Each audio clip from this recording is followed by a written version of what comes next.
matches today, but we're gonna get to that maybe later on because we are focusing on our first match of the day. Now, do you think that we will be seeing some new additions in the lineup for EVOS in particular?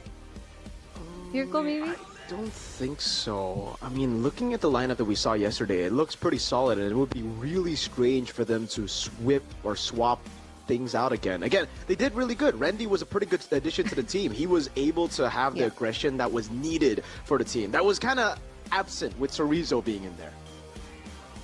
So do you think that your GOAT isn't performing as well or not suited as well compared to Randy?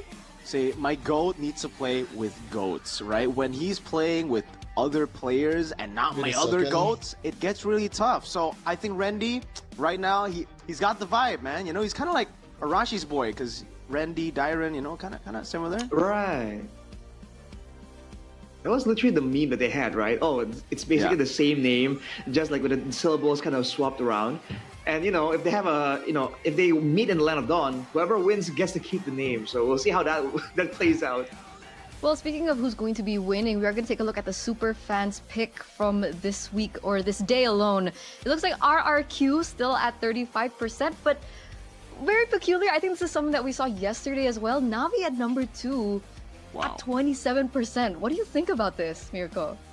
Dude, it's crazy to see this, right? Like, okay, RRQ, whatever, everybody is so Kingdom, #1 fan base in the world, but Na'Vi, right. I think a lot of people just now, you know, are maybe before in their first matchup, we didn't really have a lot of eyes on them just because Na'Vi still needed to prove themselves against tougher opponents. Yesterday up against RRQ, even though they did suffer a loss, they did a pretty good job, you know. They actually held their ground and went toe-to-toe with RRQ in the 2 games that they played. So a lot of eyes of the Kingdom are now on Na'Vi, and that's why I think they have shifted to turn things around over to Na'Vi. But today is the big day, and you know things are going to change. Absolutely, but what doesn't really change is the fact that Na'Vi in the total super fans pick leaderboard still at number 3. So, you know, you'd consider that EVOS has a huge fan base, but it looks like people are talking about Na'Vi a little bit more. Onyx there at number 2, no surprise. But what do you think about this, Arashi? I mean, I think it's great to see again the Na'Vi Nation holding on strong, and if you know, I think a lot of them are really fired up right now, seeing the potential. Right, this could be the season where they finally escape from that reputation of being a bottom tier team. Against Alter Ego. So don't forget, ladies and gentlemen, for you guys watching right now, to give us many comments as possible, because who do you guys think will be able to make it to M7? Every vote, every thought, every comment counts. And we'll see whether or not things will change in that super fans pick leaderboard. I mean, who knows? What if Alter Ego suddenly becomes number 1 above RRQ? It all depends back on you. So coming back into this, ladies and gentlemen, here it is just a bit. I think we should be looking at the standings first. Is that right, boys? We're going to take a look at today's schedule first, I believe. And yeah, I think what you said earlier, you know, the fans pick, it'll change, especially for Alter Ego with the matchup against BTR. Because if BTR get the dub here, I think BTR will definitely get more of those votes. And Alter Ego, they're really still trying to find their form right now. Stability is, I mean, they're lost in stability just because they've just been shifting rosters here and there. I don't think we've seen like Alter Ego stick to one lineup a single time this season. Even with the Hijume, Yazuke start, they changed it up with Rin and Cyrus, and then they changed it up again with Hijume and Cyrus. Hijume and Rin. And then just last week, we got to see the full rookie lineup almost from MDL. Cyrus and Yazuke. They didn't really do too well. Damn. And there it is. I like that. With that in mind, we are going to be taking a look whether or not they will be performing, which roster we're going to be seeing from Alter Ego, because that will be in the Chaos Derby for match number 2. We have the Royal Derby for match number 3. So again, action-packed day here. Definitely, man. That final match of the day. You know, I think it's just really, really good to see right now. A lot of people are curious to see how well they're going to perform, because again, looking at the standings, even though there's been a crazy shakeup, the fact that EVOS jumped from number 8 to number 3 in a single match, right? Onyx and RRQ are still on top there, so people are dying to find out who's, who has bragging rights right now. Has the Kingdom kind of rebuild with the new system? Is Onyx now more complete? Which roster is going to play? So many questions that we're going to have answered here in the final match after the first 2 matches, of course. Those were the standings presented by the official tournament smartphone Samsung Galaxy, and I do agree. I think we're going to see exactly how things are going to be changing in terms of standings. And you know, just coming into match number 1 alone, GEEK versus EVOS. Yeah, Mirko, if you it's watch a peculiar situation, I would say, because currently GEEK Fam are at number 7. I think before we even came into the regular season, a lot of people were thinking that GEEK Fam would at least make it top 2, top 3. And it's actually EVOS who are up on top. Is this telling to the results that we might be seeing today? For me, it really comes down to, again, the individual matchups of these rookies, man. Rendy, he didn't really have... Well, again, yesterday was a pretty good show, but he still needs to prove himself. And here, with the new reinforcements with some of these rookies as well, I don't know. GEEK Fam are kind of like, their form is kind of weird too. You know, like they started off really well with 2-0, but unfortunately they are now sticking to more of the experimentation healer side instead of sticking to what made them go on a win streak in the first week. Kind of bad too, Afro. Although you can make an argument that, hey, we'll see. Instead of experimenting with their roster, like what the other teams are doing, because they're sticking with the same old GEEK Fam we saw last season that has so much potential here, maybe that's the idea, right? Let's experiment with the picks instead and try out this healer style. Because if they can demand respect from the other teams towards those healers for Beloyski, that kind of gives them another layer of like mind games later on in the drafting phases, maybe in the later stages of the season. Absolutely. Man, but what about this? And no Randy coming into the EXP lane, he is going to go head to head to no one. If he is playing, right, in comparison to Sorizo, really up against Gobs. It's not really stripping, what do you think this matchup will look like? Well, I feel like Gobs has been doing a lot better, right? He's been good team-wise, but I feel like Randy has more of that aggressive style, right? And when it comes to being unpredictable, we've seen our share of playmaking, of flicker plays from Gobs, but I feel like, at least from yesterday, we can see that Randy is a bit more decisive, you know, a bit more risky with it, and, you know, in the right hands, that could be beneficial. So I guess we'll take a look at the official team lineup for GEEK Fam first. Gobs in the XP lane with Maykids, Aboy, Beloyski, Kenziski, no changes whatsoever as we welcome them in their gaming house. My jersey. Ladies and gentlemen, welcome the Kingslayers onto the stage. It's GEEK Fam! See how this goes, man. Again, with the experimental picks they've been trying, are they going to try something new again? Or are they finally done with that and they're going to go with the quote-unquote meta strategy to try and take down a big name here, EVOS, and kind of settle the doubters once and for all? They're looking chill. They're looking calm and collected here in the gaming house, as you guys can see here. A lot of smiles going around, so there's chill. A boy's even yawning there. But on the flip side, no yawns can happen because they're up against one of the very best this season. Top 3, I believe. This is the official team lineup for EVOS, with Randy still in the EXP lane, Albert, Suelo, Key, as well as Erlan.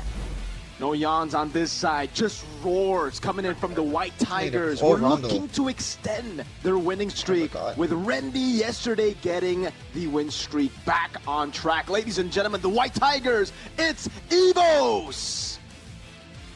The aggressive style that got them that success seems to be back right now. They've been playing great with the pick of style, with the dive-heavy style, but now that that's already laid out on the table, will GEEK Fam be able to withstand it? Or are they going to brute force their way through GEEK Fam and get a decisive victory? That's a big question, right? Because if we're taking a look at both of these teams, you can see a stark contrast in how things have been going. But we do want to take a look at the audience topping voting first.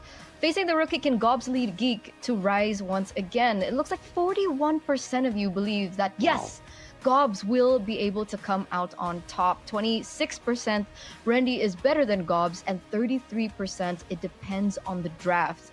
We'll start with you, Arashi, with A at 41%. Agree or disagree? Well, I feel like in theory, again, with GEEK Fam already seeing what EVOS can do, how Randy plays, there's definitely already a layer of preparation there. So I feel like it's a bit of a combination between A and C, because I believe GEEK Fam is gonna arrange the draft in such a way that Gobs will have more opportunities, more flexibility. And when it comes down to it, despite Randy being more aggressive, Gobs factually has more experience. So if he is given a tool that's more flexible, that can do more things, that could be a deciding factor here on who actually wins out in the lane. What do you think there, Mirko? Do you agree? Yeah, I agree. I mean, again, the experience that Gobs has obviously is much better compared to Randy. And for Randy, it's kind of like the rookie flair that we've kind of seen from the last few seasons. When it comes to just these rookies coming in the middle of the season, for some reason, they just do better because there's nothing that's pressuring them. They're coming in with no pressure whatsoever, and they can perform however they want. I think the best example of this would be Aran, right? Back in the day, if you guys remember when he debuted, made a name for himself almost instantly, got the crazy play against Sorizo. Randy is actually here to replace Sorizo, so hopefully he can do a lot, but I think a lot of people are forgetting that Gobs is an MDL champion. Like this guy has strived over just small progression, slowly and surely improving every season. So all eyes on Randy right now as we get into the drafting phase. Ladies and gentlemen, for game number 1, match number 1, presented to you by the official tournament smartphone Samsung Galaxy S25 series, EVOS on blue. We have the Hellcurt Fanny banned out already by the White Tigers. Meanwhile, on the other side, the 1-1 and the CC gets taken off. Man, 1-1 and CC? Seems like GEEK fam really want to get those aggressive picks away from the EXP lane and also limit the mobility available to EVOS. So if they want to use a roam heavy style that they're really known for, using Baloyski and a boy, I think making sure that they have the better clear and better movement speed around the Lanadon is going to be quite critical to their win conditions. Looking at it again, the Hellcurt comes in. Interesting first pick, Uranus with everything that's just an auto backshot, right? Shin, Jusin as well. It seems like EVOS are really trying to lean on Randy. But it would be a bit too, I guess, like, this doesn't really fit with what we've seen from Randy, at least, right? Again, yesterday he's played more on the carry heroes, not the Uranus. You would expect this is more like a Sorizo choice. And again, GEEK fam just go for the instant respect to the Uranus by picking up the Baksha. But what do you think? Do you think that this could be a flex pick? We have seen a Uranus in the jungle before. Nah. Absolutely not against a flex. I think it's a good flex to play with here. We've seen it also from EVOS yesterday. They were able to flex it all the way to the end, picking up the Hayabusa you can late. Early pick but GEEK fam decide to go for the Baksha plus Jusin here. Instead of the Baksha Kimi, they want to respect, the control that Jusin has, denying it over from EVOS.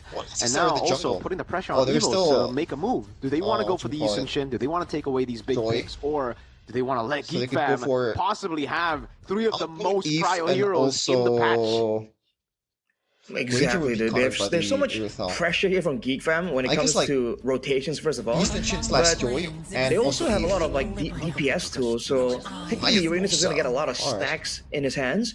The Yeef here to counter the Tsushin, but it's going to be a bit vulnerable against the Baksha.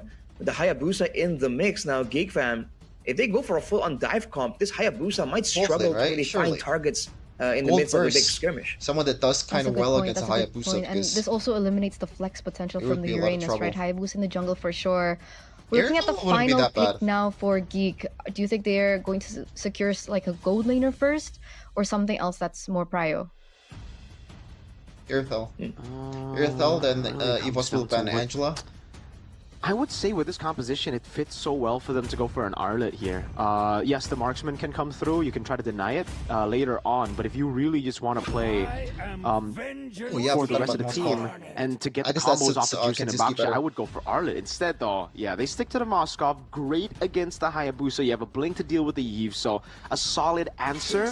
But again, I think that you ban all the gold laners for EVOS. You ban Arlet will probably get banned out by EVOS now. Unless, of course, the flex Baksha is still weighing heavily in the minds of EVOS. We'll see how that plays out. Now that GEEK have a marksman, though, you can start narrowing down on these gold lane picks. From EVOS, and technically, again, the Baksha can be slotted wherever they require. So this kind of puts some pressure onto Vin on deciding where exactly does he want to set his sights on. Because even with the Hayabusa picked up, there's no real value available there for EVOS, though. They ban with the Esmeralda, so they don't want like, I think that's still to have a pick that can kind of match the Uranus in sustain. Kind of shows a bit of the angle that they're curious about. And usually the Esmeralda is good against the Harith, so Harith ban responds from GEEK Fam immediately as a response to that Esmeralda ban.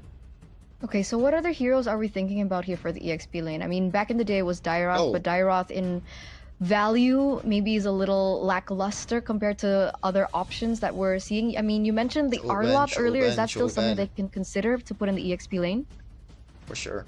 I think so. Again, it hasn't been taken away. There's no real reason for them to stay away from that pick yet, and the Lapo has been banned out too. So, EVOS are narrowing down a lot of these picks. GEEK Fam usually would want to go for like a glue here, but it really doesn't make sense considering EVOS don't really have anyone that can be fully punished by the glue except for the Eve, but they instead go for the Hilda, which is a solid choice just against the Hayabusa. Flex is a bit but better. The rest of the team should have proper control to if they want to go for more damage with the jungle, like interesting choice for GEEK Fam. I don't know if this is still flex though. That's what I think we need to ask. That's the question we need to ask. Is the Hilda flex? Is it a possible roam angle for Bloisky, or is it already guaranteed XP?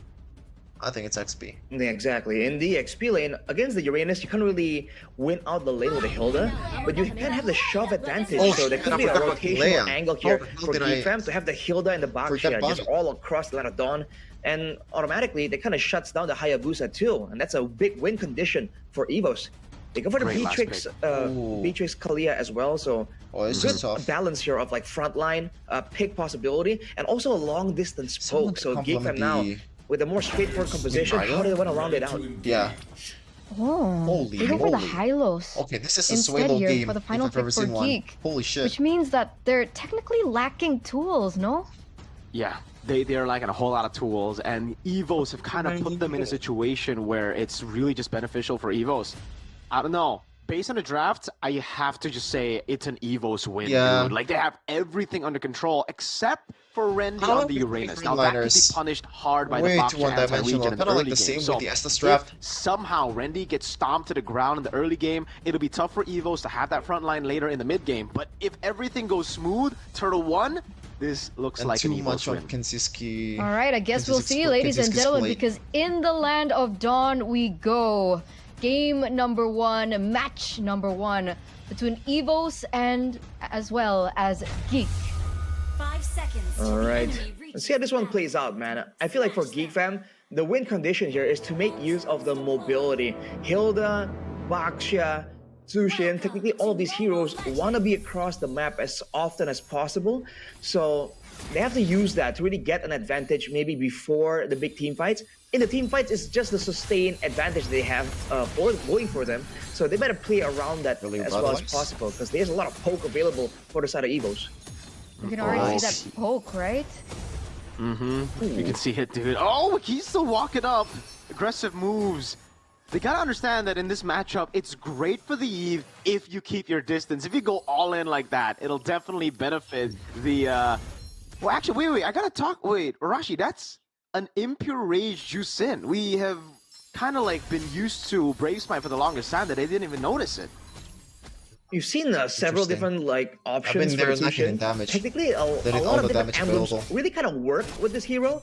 With the Impure Rage, you have more mana, so more spammability, and technically in shorter trades, you have that extra bit of damage. So maybe considering the fact that he's against a Yve, right? You want to have more mana and shorter trades, so you can't allow the Yve to kind of poke around and get back out of danger.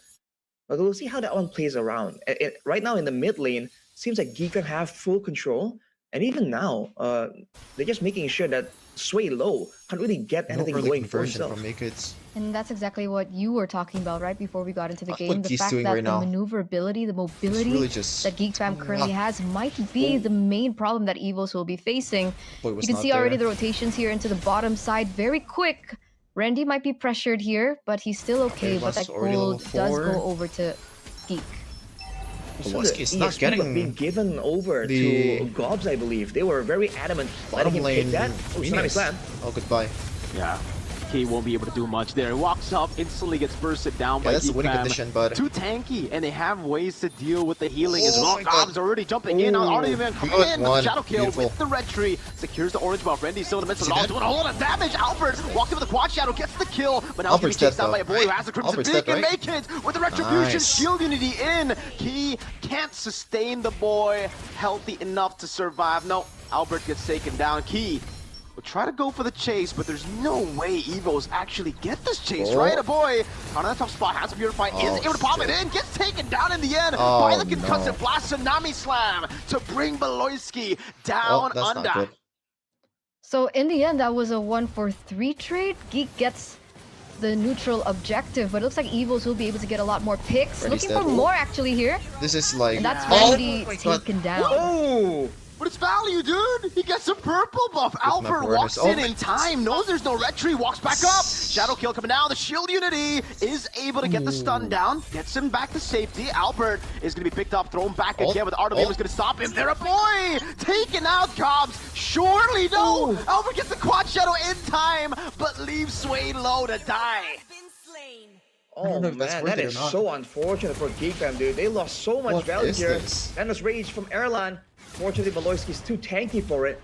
All this time, though, you can see Kenziski hasn't been able to do anything much with the space here. And GEEK fam, they have the sustain, they have the quote-unquote fighters in the early game, but they're overstaying, and they're not recognizing that a boy is running out of mana so early on.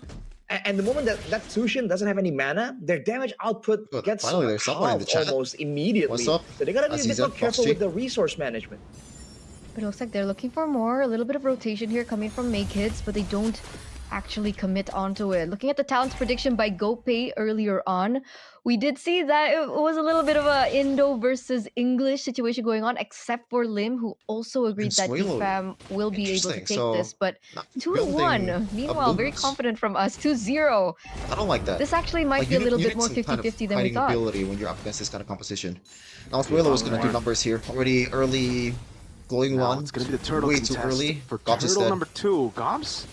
Tsunami Slam, Penetrate Rage, everything thrown at Gobs, but it's just the Hilda! Oh no. So many ultimates at 3 on the board. Randy able to go for the zone in the back line, and EVOS secure the turtle for free. No, it's Kenzie who's still pushing on the other side, getting a lot of gold. It'll be Make-It securing the purple buff, but now it's gonna be knockup coming down from Key. Beloyski will try to get away, but gets caught in the Quad Shadow, and it's Sway Low who gets the Void Blast. 1-2? Meanwhile, again, maybe. Kenzie just in the side, farming. I don't like the draft.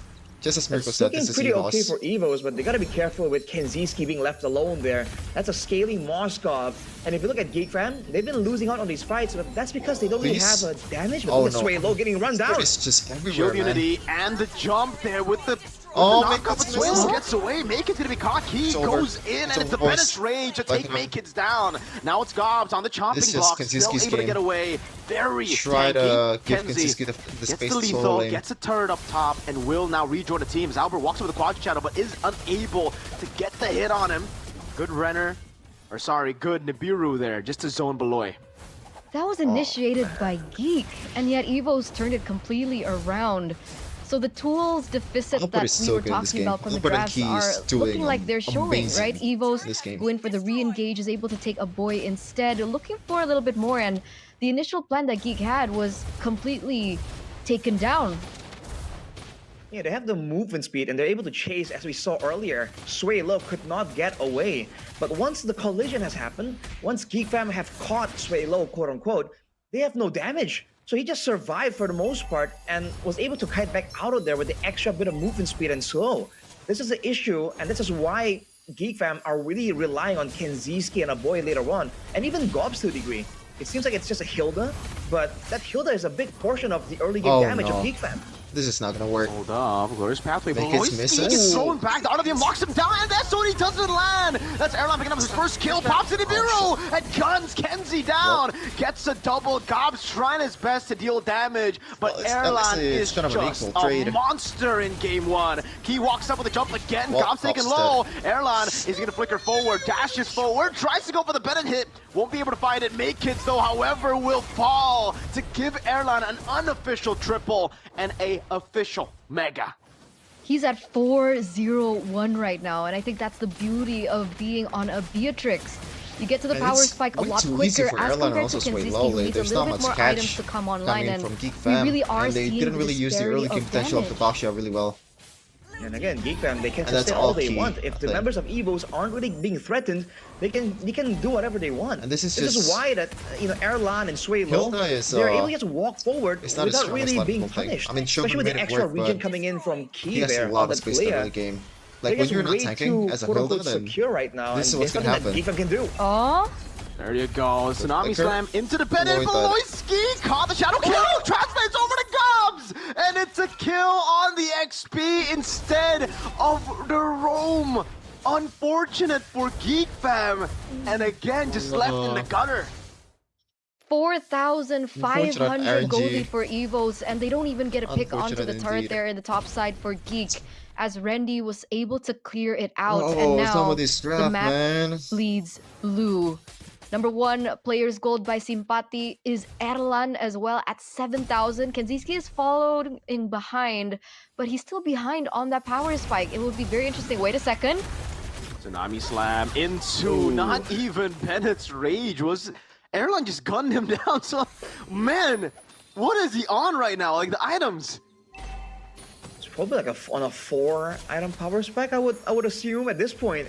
He also hasn't really been checked at all, right? As much as Kenziski has been farming unchecked, the same thing can be said for Erlan. There you go, that's the 4th item, Sea Halberd. So all these tankier members means easier bodies, but look at the make it. Oh, RWM2, now Albert walks up, the shadow kill, but it's Erlan who picks up a double. Goes 7-0. Oh man, Erlan, what a beast on this Beatrix.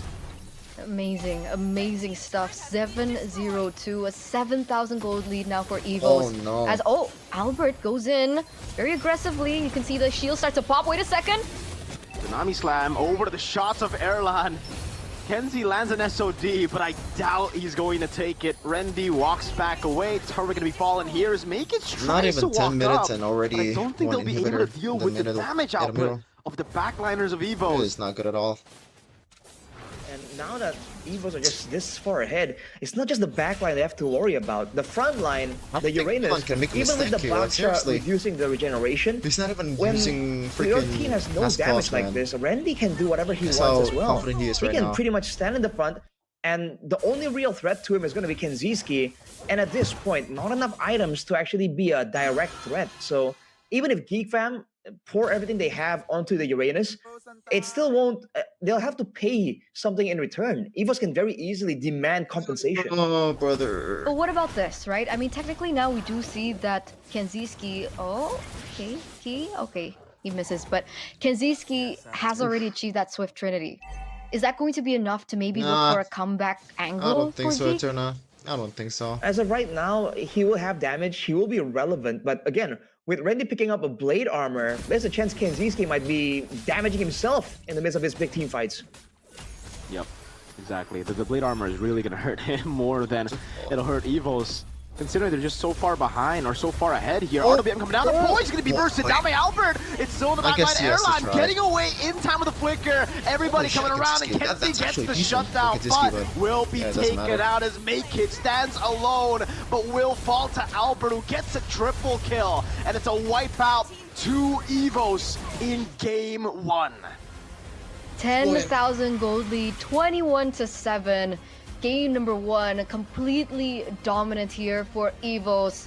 I think the fams are cheering wherever they are right now, as this is a really good setting stone and a really good way to start this first match. Oh man, if you're supporting GEEK fam right now, that is not the way you want it to go. Definitely not. A big winning point for GEEK fam is that crafty draft, but it seems like they overthought it, right? It seems like they had all the sustain and all of this ways to win the early game, but it just didn't really work out for them, right?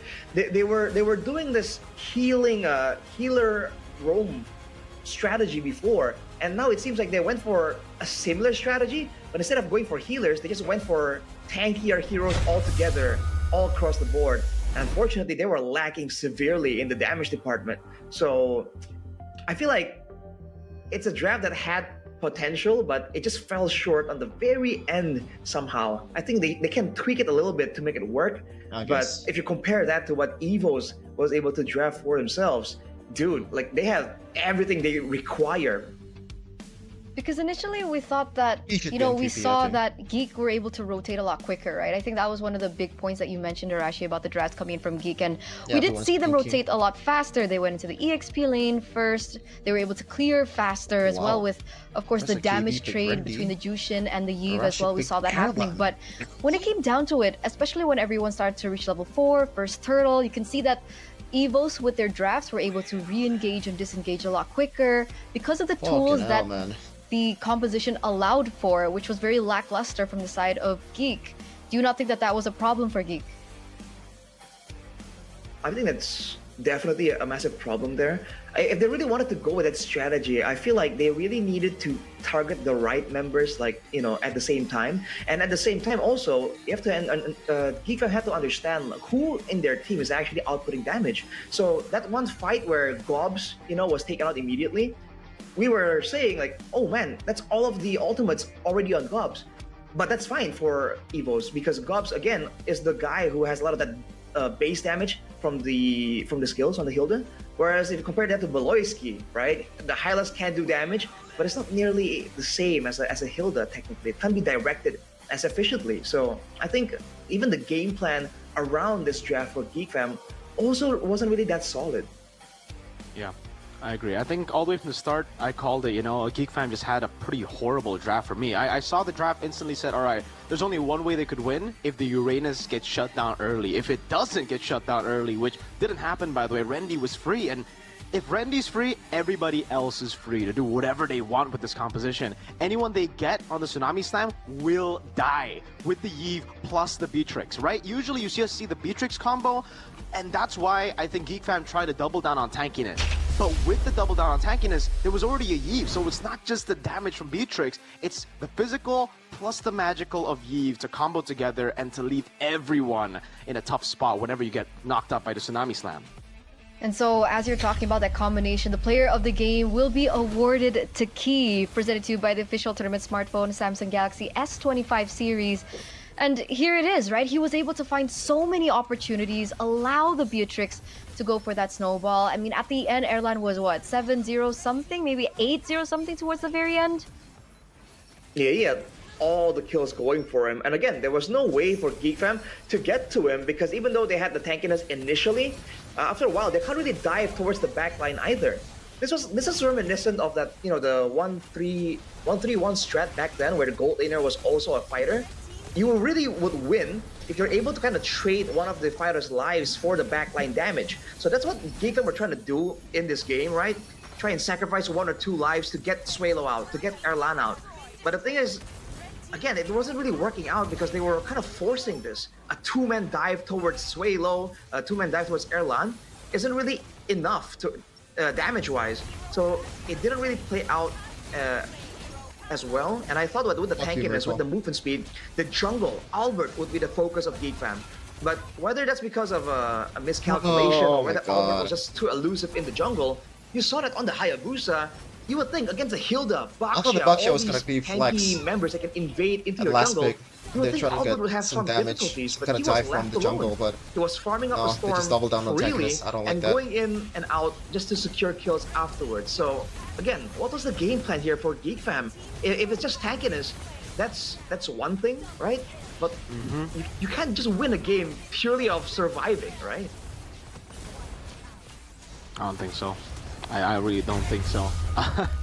Oh man, yeah. I don't know, the drafts for GEEK fam have been looking really weird from week 2 onwards. Again, when the loss streak started, it looked really good at the start of the season because they were just sticking to what works. Now, well, in week 2, I believe Sheffin, was really hoping on the fact that maybe GEEK fam were just holding on to their early lead and experimenting with a 2-0 start, right? They could actually still afford to lose 2 times in a row, but I think 3 times in a row, this is where it gets dicey. This is where I gotta double down on my opinion saying there's no experimentation in MPL ID anymore. If you start losing like this, it's a concern. No one is safe from playoffs. I mean, no one's safe from red zone right now. Everybody's still fighting for playoffs unless your name is Onic.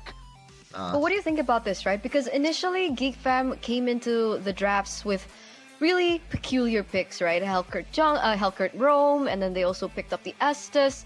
And we did mention that they should kind of, you know, be wary about these kinds of picks. Do you think that they should revert back to that? Though. Revert to like, back this is them trying to win, the but Beloyski surprise just picks in the row? I feel like it's an option available to them, right? That's why GEEK Fam was so troublesome to deal with. You never know what Beloyski is gonna bring out. But the thing is, this is what Mirka was. This ties into what Mirka was talking about as well. When you start putting out these surprise picks, these cheese picks, and the draft falls short, right? And you kind of fumble in the execution, in the game, etc. Now, you know, you kind of lose that pressure. You kind of lose that overthinking that you can kind of induce in your opponents if you can't really make it work. So, in a way, GEEK Fam experimenting like this, it kind of lowers how much Beloyski can pressure the opposing coach during a drafting phase. All right. And looking back at what you guys are seeing up on screen, once again, let's bring up the impure rage for Jushin.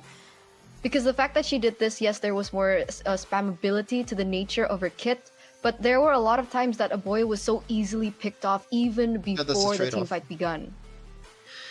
Well, yeah, I mean, that's partially... I think for me... Sorry, Rashi, for cutting you off, but I think the Brave Smite is the better option in this game in particular, knowing that EVOS are going to try to burst you down, right? So you need a bit more sustain. Considering how tanky your composition already is, it's strange to see him, instead of doubling down, go for this. Yeah. I feel like the idea, again, is that he understands that he is the main damage dealer, so he's going to need a lot more mana. No one from and in the game, you saw that there's plenty of fights where Aboya was just standing there with 0 mana, just waiting for the, you know, the passive, the mana regeneration to come through, you know? Unfortunately, it just wasn't really enough, so... Again, I feel like it's just a bandage solution to a problem that's, you know, that's already built into the drafting phase. So I feel like going Brave Smite would still be the better option, but you can see why he kind of thought that maybe he would need to do something like that. On top of that, though, again, with 3 big tanky members, if a boy's getting picked off very, very early on, that in itself is a problem, right? With a Baksha, Hilda, and Hylos in the front, there should be more than enough scouting and protection for your backline to actually stay in the back and be relatively safe. So what do you think needs to change now for GEEK coming into game number 2 if they want to force a game number 3? I think they need to start playing on the Samsungs, man. That's the only thing that can really save them at this point. The S25s, that will definitely help them boost that level of play. Absolutely. What's that QR code for? Is that where to buy it? That's how you claim the voucher. MPL S25F, that's going to give you so much more value. For you guys back out there, there's cash backs, there's the best deals for your gaming needs. Get that power, man. Get that power, and of course, this phone is super powerful because it's equipped with a Snapdragon 8 Elite for Galaxy processor, and it's actually built on a 3nm architecture, which is basically the fastest processor in the current Samsung Galaxy lineup. So imagine that. It's super smooth, incredibly lag-free as well. And it also has the Gemini Live feature. So if you guys are, you know, playing your ranked games and you feel like, okay, why do I keep losing? Is this the right build that I need to, you know, go for? You can actually ask Gemini if it's right or not. It's just like that. It's that simple, man. You don't even need like an analyst breaking things down for you because the Gemini AI got you, man. And it's not even that difficult, right? You hold the power button and boom, it just pops up like that. So even if you're in game, it's not even that difficult to really access while playing the game as well. So you should rush and get it now and get a cashback promo up to 1.5 million IDR, I believe. And it's only available, this promo, until September the 15th. So you better get going, man. Get going now. And don't forget to use the voucher MPL S25F to get that free travel 25-watt adapter, I believe. Yes. Yep. Go check it out, man. You get so much value. So much value. Just like in the game GEEK Fam failed to do, they need to find value now in their drafts. They can't just bank on... Alright, for me, why pick the Baksha and not try to flex it at all after seeing that draft from the other side? You know, why don't you try something more creative? Why don't you pick up the Kalea yourself? we spoke about this. We were talking about how some of the heroes can still be picked up from their side. Again, the Arlet in the early game, first phase. The Kalea was left all the way to the second phase and wasn't picked up. The Arlet was still up for grabs all the way to the end, but they decided to go for a Hilda instead. That I feel was just, I don't know. I hate that Hilda. That Hilda pick was literally just good for the Hayabusa, and it served no other purpose. And it wasn't even used for the Hayabusa, by the way, so... There you go. Right? It wasn't invading, it wasn't going into the jungle, so what was that for? That's what I was talking about as well. You have these tools, but you're not really using them for what they are meant for, right? It's like trying to, I don't know, it's like trying to cut wood with a hammer. Like, what are you doing? Yeah, there you go. Mirko's angry. Rashi's also a little bit upset with that Hilda pick. So coming into the next game, obviously, I think the drafts are one thing that GEEK need to pay attention to. Yep. And it poses the question, do you think that the drafts have been a little, off because of the change in coaching staff? Because that is one thing that has changed for GEEK this season. I don't know. Is it... Because technically, yes, there is a change of roles, but it's still the same dudes, right? You would think that they'd still be working hand in hand together, really not changing too many things, because it's still the same lineup despite them being sort of different. So I think could it really be experimentation? I don't know. I don't want to say experimentation because I'm not a fan of that, right? Like, Arashi's more on the experimentation side, thinking that some of these teams will actually try to experiment. But for me, GEEK Fam in particular, why would they do it? Like if it's an RRQ, I could understand with having amazing performances in the past. But for a GEEK Fam who's always been shaky at the start, who finally wants to turn that trend around, it's strange to see them try that.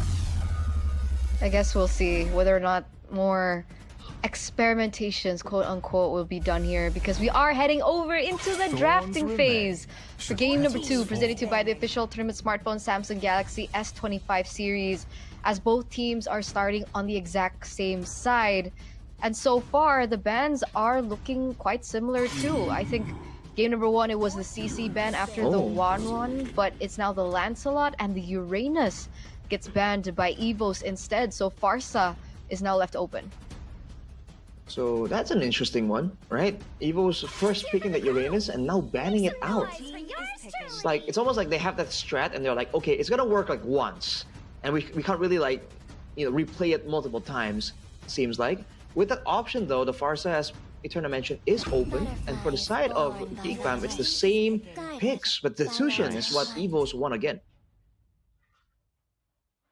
Yeah, good stuff. Really good stuff there from the side of EVOS. Picks up the Juicin, doesn't want to go for anything too crazy again. I've already banned out the Uranus.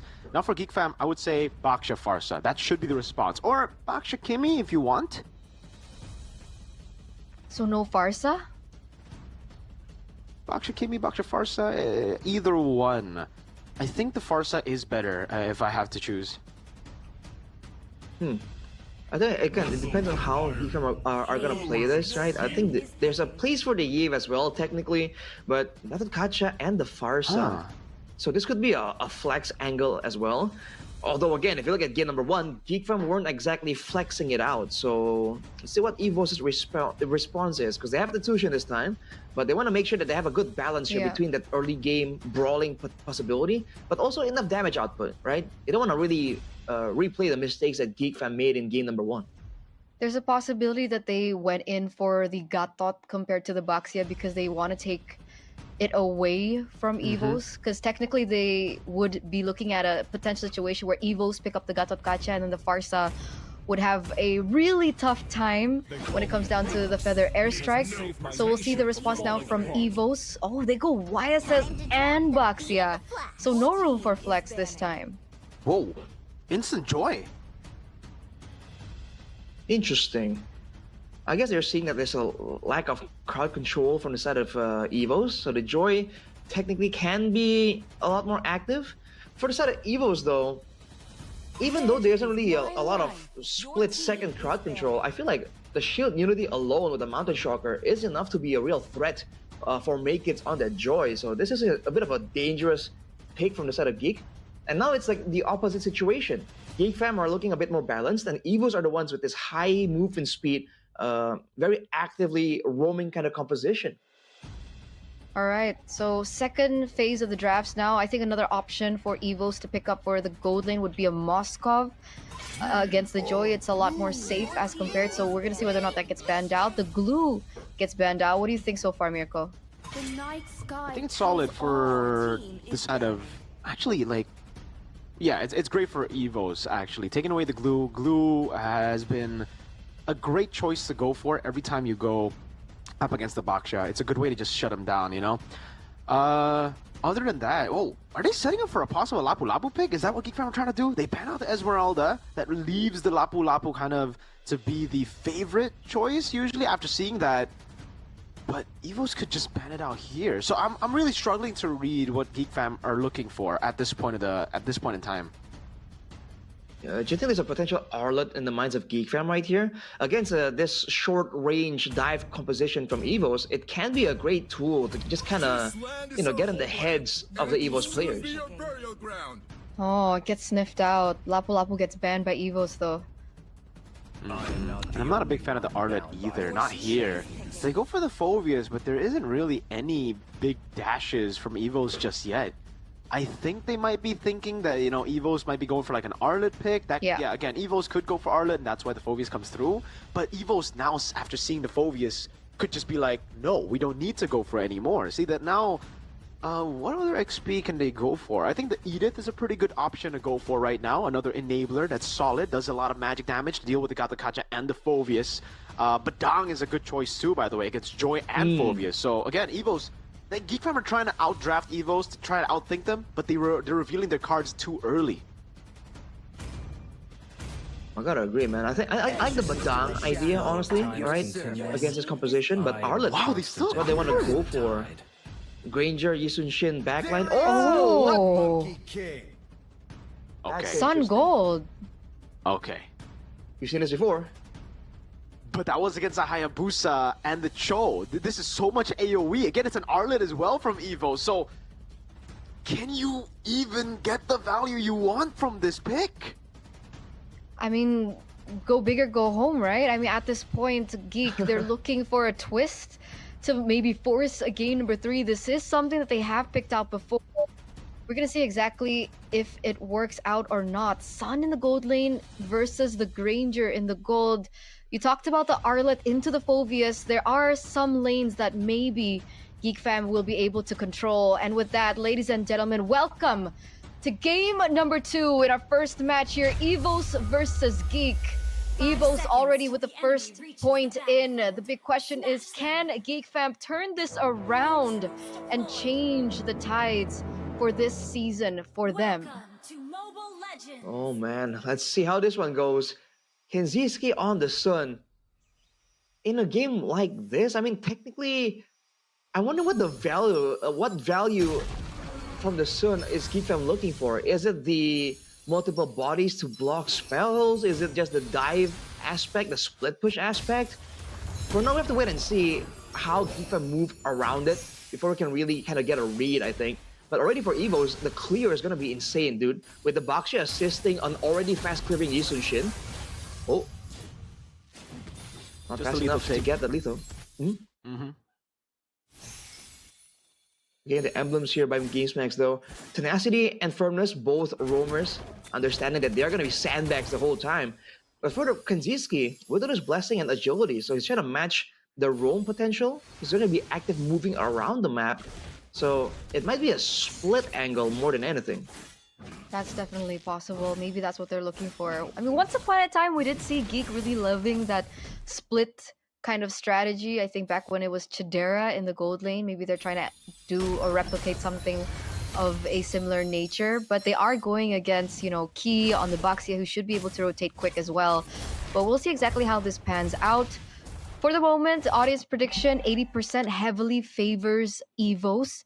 20% for GEEK here by Gope as we look at rotation now for GEEK.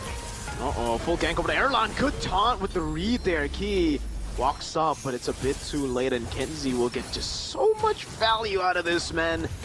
Getting the kill over to GEEK Fam, and now Voloisky will get traded back, but it's all right. It's a roam, trade for the gold. Hold up, Rendy, all the way from XP, making a big move up top. Very aggressive, fast rotations as well, and really good setup, I think, as he should be able to rotate back in time to be able to clear that EXP lane to set up for the neutral objective take. Meanwhile, Key doing his best, giving over vision for his team to make sure that maybe they can find a way to pick up this first turtle of the game. Yeah, Key and Randy here just trying to zone around, at least get information, but oh! Oh man, good taunt, locks Randy down. GEEK fam and going to turtle, securing it for free with no Randy on the board.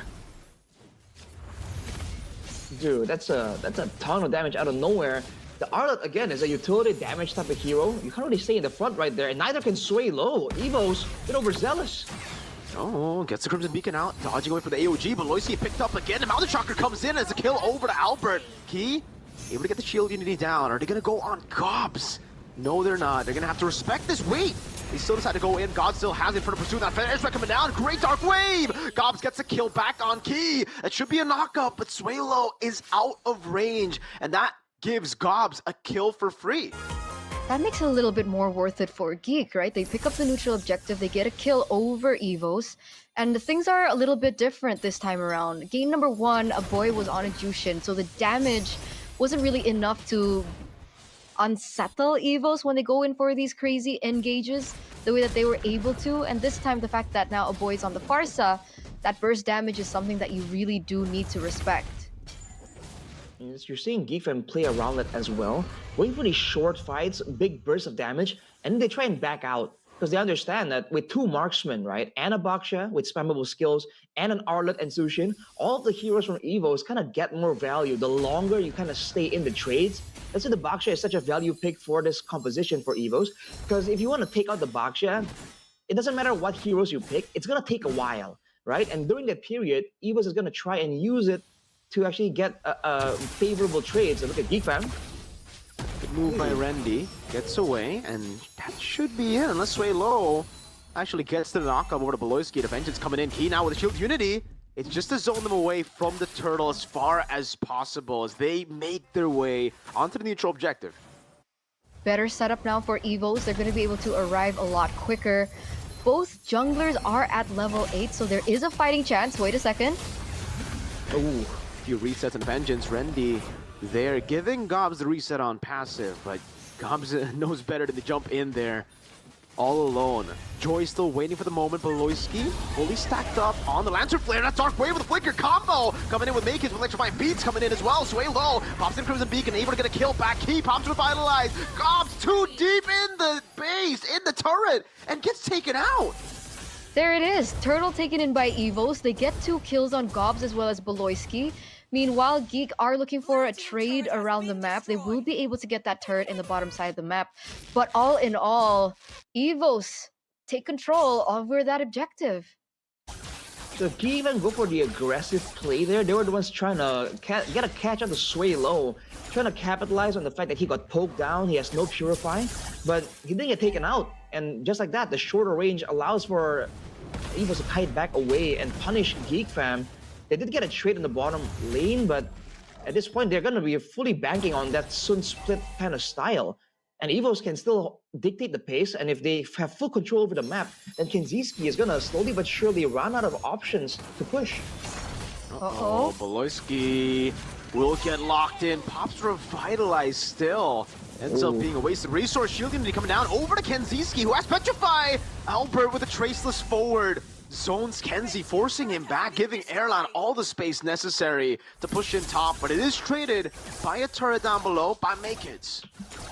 But all in all, again, the Sun pick, we haven't really seen full value of it over other than the fact that he was able to get that tower in the bottom side. But wait a second, that's Randy, that's Key coming as well. Makins. Oh, he's dead. He's done for now. He's gonna buy a little bit more time. Oh, one last shot finally gets him down. A chance of escaping, but not against a basic attack.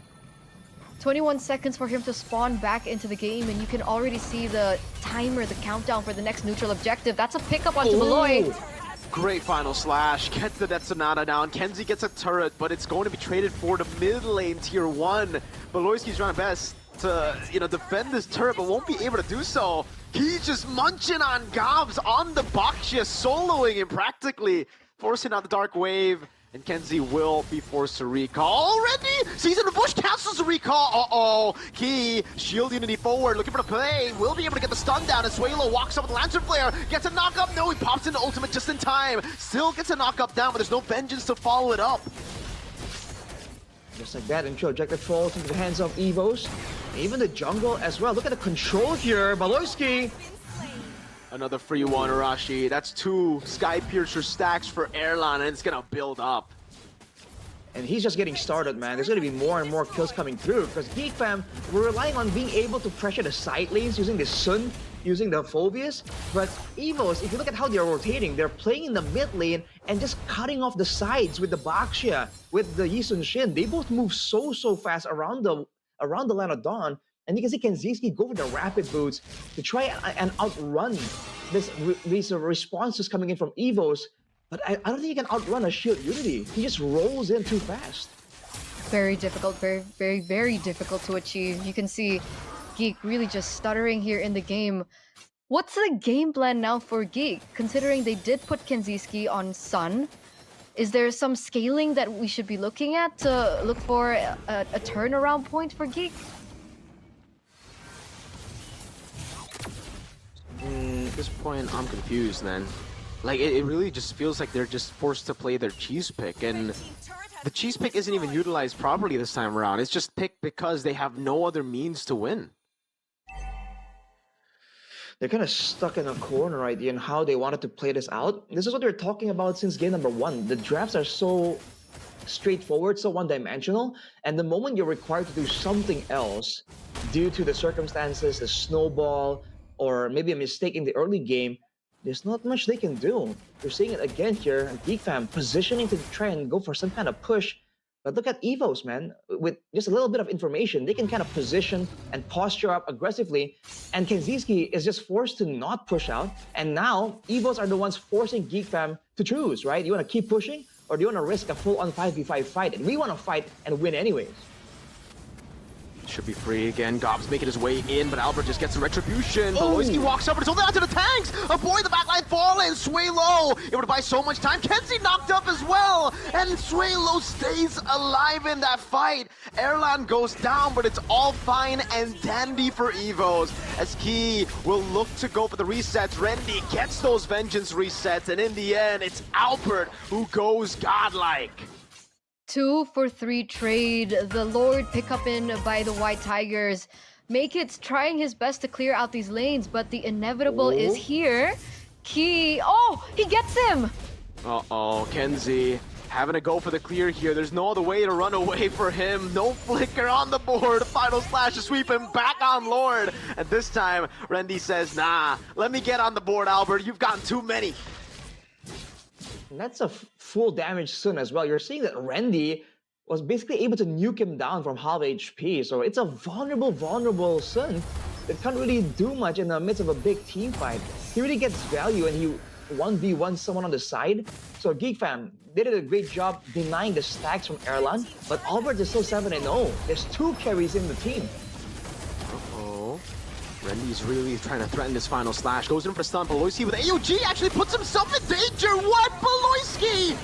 And a boy gets taken out like they're nothing. Making to the back line. Erlan positioning perfectly. Gets the final shot on Cobbs. And looks for the Rhapsody now. Over to Makit, who's able to dash away in time. Kenzie, you've got to back away now. And it will still be a turret up top despite their efforts to shut Albert down.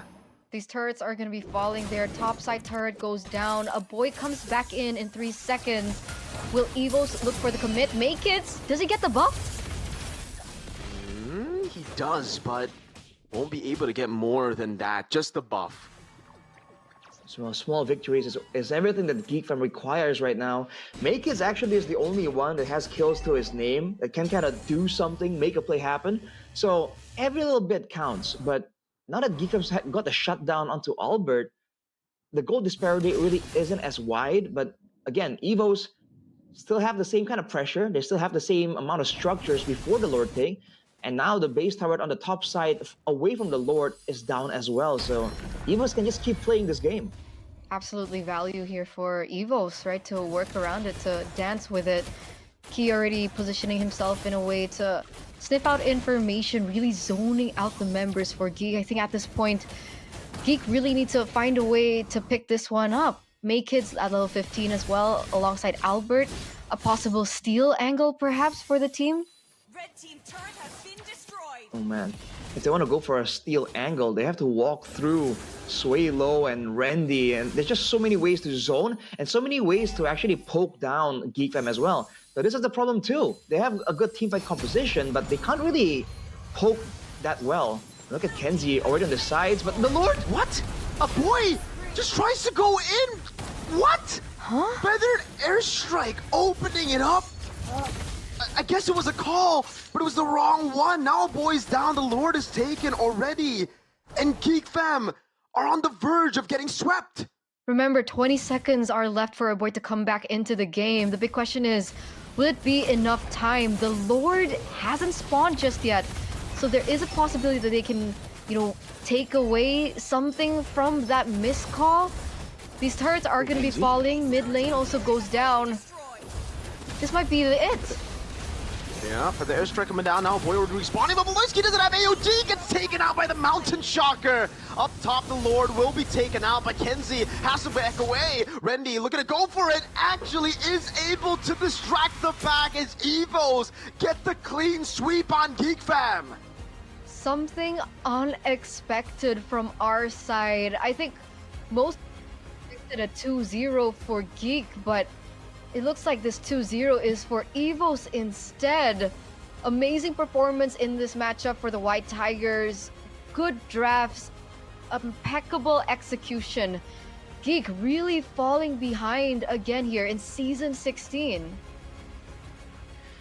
Oh man, we were hoping that GEEK Fam were gonna show EVOS how it's done, especially in the drafting phase, but it turns out that EVOS are just outdoing GEEK Fam at every single angle, dude. The drafts seem a lot stronger, a lot more flexible. The execution from the early game and even the late game adjustments there, EVOS are really shaping up, and now a lot of questions being thrown over at GEEK Fam. What happened, man? They're so different. What happened? Is this an Age thing? I mean, Age predicted EVOS to do this well. I don't know right now. I think GEEK Fam are also just kind of in shambles in the drafting phase. Like, yes, obviously they didn't play to their best. Like, this is not the best GEEK Fam we've seen. Again, we know how good GEEK Fam can be, but I think a lot of that is because of the draft. I have no idea what's going on. It seems like they're just so adamant at trying different strats and not meta strats, or maybe they're just getting too tunnel vision on their own cheese picks that has led them to be too one-dimensional. Again, these cheese picks only work because they are cheese. They are used in specific situations. Using it against an AoE composition, in my opinion, is ridiculous. Like, they did it against Cho and Hayabusa, makes sense. Doing it against a Yi Sun-shin, Ju Sin, Arlet, Baxia, it's crazy to think that they thought it would work. For me, that's how it looks like. And again, even if they want to go for like a split type of angle, like you mentioned, Mirko, there are options that they can go for that, would work better in this situation, right? You want to go for a split push side lane, split push gold lane, you would expect unique picks, but like better options coming in from the side of GEEK Fam, If they want to play with that style, right? If you look at the drafts, I feel like, was the Moskov not open? It was. It's not the same thing, basically. So, like, what makes this Sun so much more valuable than the Moskov, right? If you're thinking about, side lane, split push angles. It's just so weird. I don't know, but something definitely has to change for GEEK if they're looking to, pick up more points, because luckily for them, we are still in week 3. Are we in week 3? Yes, you are, right? Week 3. Sorry, this online thing has got me a little bit, confused. But yes, we're still at week 3. There is still a ways to go, and this is something that of a pattern that we've been seeing coming in from GEEK. But if the drafts still remain the same, it's a big question mark, and hopefully that they do change something up. But what about execution?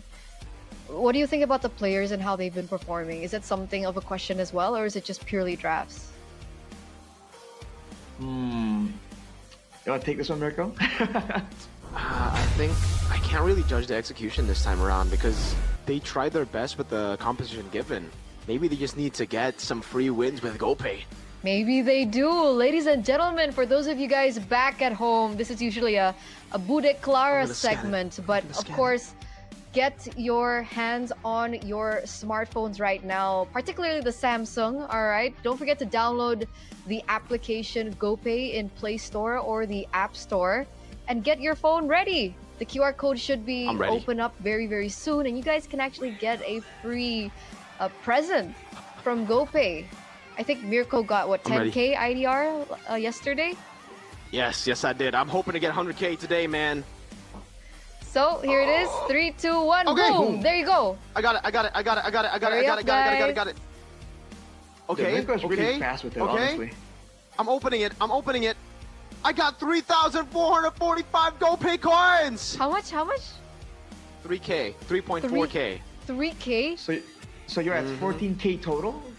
I'm at 13.445K total, Rash. That's a meal. All right. Respectable. That's a drink. A meal, it depends where you buy it from. Good day. Exactly. That's a good day drink. That's a good day. Because don't forget, every time we get into that segment, there are going to be, 5 million rupiah GoPay coins available to get your hands on. 5 million. You're joking. I'm not joking. It's real. I got 3K, Eterna. If I was 5 million, I would get 5 million. Right. What do you mean? Because it's split into like the first couple hundred, I think, to scan it. That's why you guys need to it's not like a lump scan it as soon as possible. Don't get greedy, man. Here goes greedy. He's already the richest caster. Still needs 5 million GoPay coins. Hey man, bro, my phone just got stolen, on a bike. Samsung, I really appreciate it, man. What was going on here? That came out of nowhere. Yeah, definitely out of nowhere there, Mirko. Tough times here, but tough times for GEEK fam as well, dude. Exactly. Yeah. I don't know. Again, it's rare that we don't really see like the idea when you go and watch GEEK fam's drafts. So it's definitely different. Yeah. I guess we'll see because we are gonna go to a winner's interview with EVOS right now. Kedengeran nggak? Eterna here to help translate, but it seems like I do not hear the players at the moment. Give me a second. Bukan. Nih, Bart sama Ki, sorry nih ya. Emang teman-teman saya lupa kalau misalkan harus di ini unmute site dulu. Emang lupa biasa, maaf. Udah. Nah, ada suara tuh. Oke, gimana perasaan kalian nih? Udah menang 2-0 lagi nih. Alhamdulillah, menang. Nah, Bert, gue lihat-lihat gameplay lo udah lebih lepas nih, Bert. Lebih bisa nunjukin permainan lo. Apa yang dilakukan Coach Pin nih sampai lo bisa lepas bersama dengan walaupun ada player baru? Gameplay timnya sih yang dibenerin, bukan gue doang, jadi berlima. Apa contohnya? Apa yang mungkin kemarin belum di-fix, sekarang udah di-fix apa? Ya, banyak lah. Berani berburu. Iya. Albert thinks that lebih berani berburu ke dalam hutan. Albert and Key is mentioning that they are more courageous. They're more out there to look for more picks. That is one of the things that has changed. Now they have to be brave because they are tigers. Ngaruh nggak sih main di venue sama di GH sendiri itu ngaruh banget nggak sama kalian? They're asking whether or not there's an impact of playing up on stage and in the gaming house. They say they miss playing in the venue. Matchup sama Baloy gimana? Matchup sama Baloy? What about the matchup with Baloy? Baloy's really good. Ya hebat. What makes him good? Hero assassin his roamer heroes, hebat. Makanya tadi di-ban kan helpotnya. His assassin roamers are amazing. That's why we banned it out. Tapi kalian kan senior nih hitungannya ya. Kan terus tiba-tiba ada Randy nih yang ya boleh dibilang kayak kehadiran rookie itu. Kalian kayak gimana sih? You guys are seniors. Cepet banget dan sekarang kayak udah klop banget juga nih sebagai. And now you're playing with Randy as a rookie. How did you get to meld with the team quick? How do you get to make the chemistry? Sempat dia udah main sama kita juga sebenarnya dari waktu terakhir. Randy used to play with us. udah pernah main sama dia, jadi kayak nggak terlalu susah lah adaptasinya lah. Gitu. They've been playing together for quite some time, so the adaptation isn't difficult. Kalau misalnya kondisi sekarang kan informasinya kalian udah lebih berani berburu, ya kan?